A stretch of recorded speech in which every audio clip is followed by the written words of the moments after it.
Once again, Edinburgh opens her gates to the world for her annual International Festival of Music and Drama. To the Royal Borough, people have come many thousands of miles to see, to listen, and to savour the great works of art.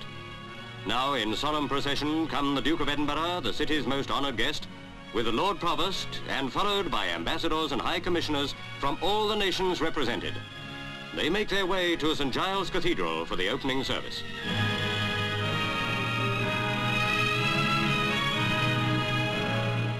In St. Giles, the ceremony is conducted by the Very Reverend Dr. Charles Waugh, Dean of the Thistle and Chapel Royal in Scotland.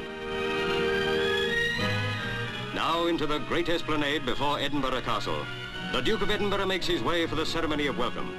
And even grey skies cannot dim the splendour of the troops drawn up in colourful array. Now the Duke inspects the guards of honour.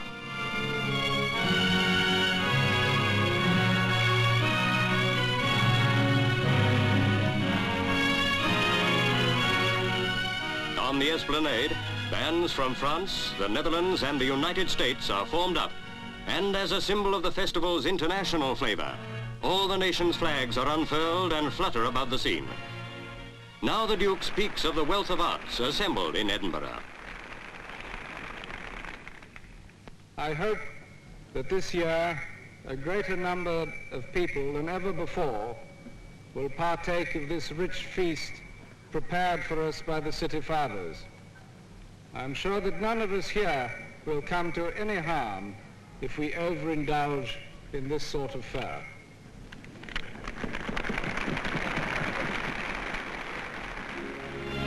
One of the most popular features of the Edinburgh Festival in previous years has been the screening of some of the world's most outstanding films. This year, Scotland herself is well represented by both full-length and short films. And now to open the 1952 Edinburgh Film Festival comes the Duke of Edinburgh.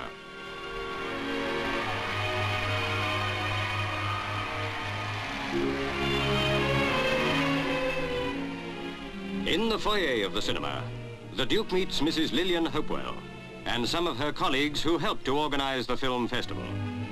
While the Duke watches a colour film about Edinburgh, the crowds outside have increased.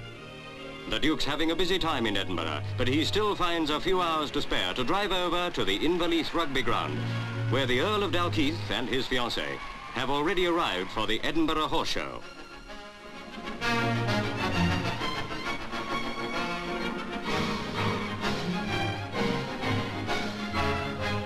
Douglas Fairbanks is among the crowd of 10,000. As usual, there are nearly 300 horses entered, and they're all good ones.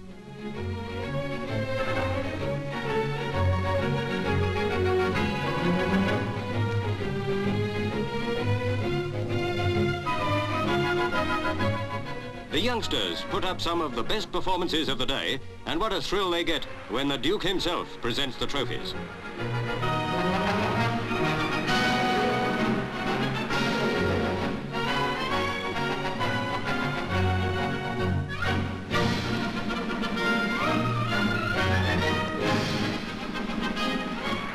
Little Maureen Barrie and her mount, Christopher Robin, come in for special attention from the Duke.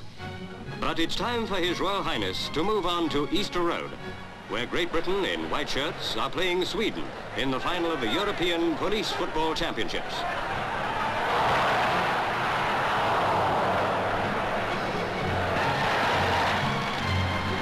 Here's a near miss, but the British coppers make no mistake about their one goal and they win the cup.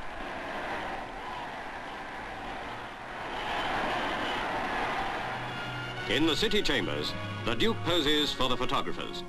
On his left is Lord Provost Miller, and about him are many of the distinguished visitors from overseas who have come for the opening of Edinburgh's Festival of 1952.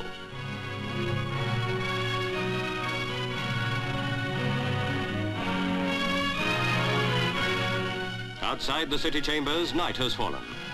The Duke has one more ceremony to attend at Edinburgh Castle. There, as the annual tattoo begins, the esplanade again becomes a place of pageant, rich in colour and music.